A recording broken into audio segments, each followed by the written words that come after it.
Hi there, this is Phil McKinney, and this is 5 Minutes to New Ideas, the only podcast for the creative mind looking for that next great idea.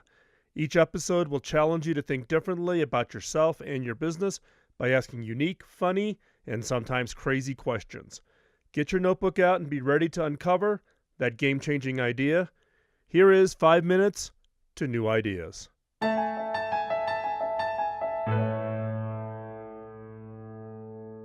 The designers and engineers who work at HP face many challenges in getting their ideas signed off on. It's a long process from an idea to a finished prototype and ultimately before the product hits the market. Now, before the product can actually hit the market, it faces one final test. I take the prototype home and give it to my wife and say, "Tell me what you think." Now, my wife is extremely smart and focused individual, but she is emphatically not a techie. She doesn't care how a gadget works, she just wants it to work. Her lack of specialized knowledge has been hugely valuable to me over the years. If I test a new product, I can troubleshoot it almost without thinking. I might not even notice a glitch that could cause major hassles for an end consumer because the fix is just second nature to me. On the other hand, if my wife can't get a product to work, the first thing she does is call me up and yell at me, which is a great incentive to get our products as flawless as possible. Back in 2007, she was relocating her stained glass studio to California from our former home on the East Coast. She was a little nervous about the drive. Luckily, I had just been given the first working model for the latest GPS device that HP was about to go into production on. I gave her a quick lesson, and off she went. 3 days later, she calls me from the road, almost speechless with rage.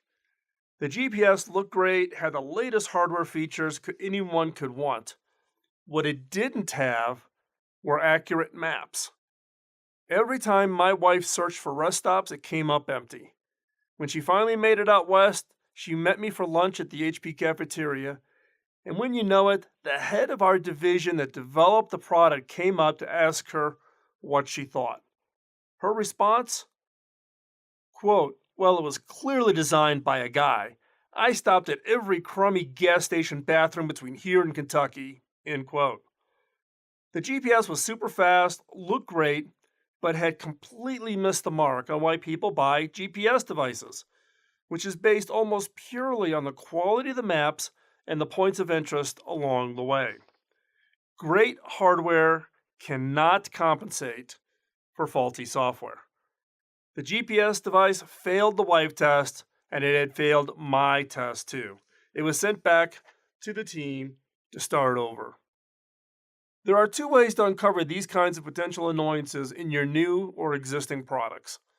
One is to observe your customers and see what they are doing with your products and what their experience with it is. Not what they say it is, but what it actually is. The other is use the product yourself. Either way, you need to be fanatical about constantly improving the product and getting rid of the problems you uncover. Keep in mind that I've observed major differences between how men and women handle these exact same issues.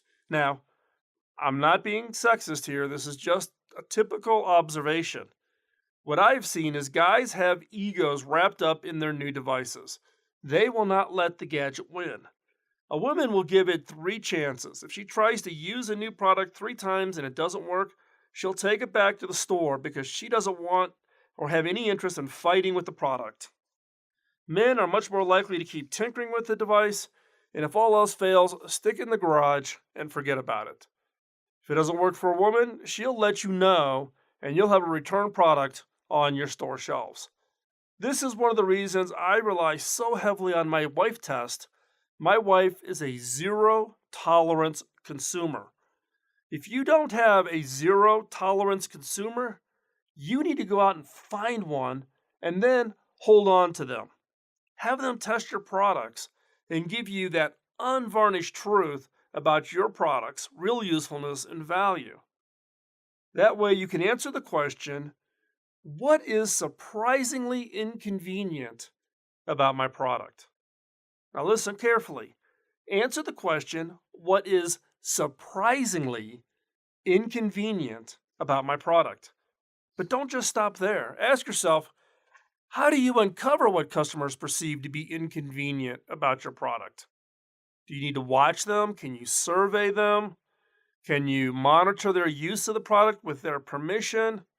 How do you uncover what customers perceive to be inconvenient about your product? Are you aware of any of the inconveniences? Do you go through bug reports or calls into the customer support center, emails that customers may send in? Are you aware of them? Do you use your own products or services? If you don't, you should. And last, what is your version of the wife test? That user, that customer of yours who has zero tolerance for any issues. So go beyond the obvious by ignoring your own likes and dislikes about any given product. You are not the best gauge of your customer. Get up and go talk to them.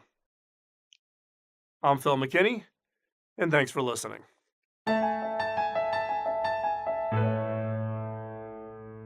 The topic for each show comes from more often than not from listeners just like you who post on my Facebook page or on philmckinney.com. So if you have a topic in mind, drop me a message. This episode of 5 Minutes to New Ideas was produced by the Innovators Network. You can find more episodes that challenge your creative thinking wherever you find your favorite podcast.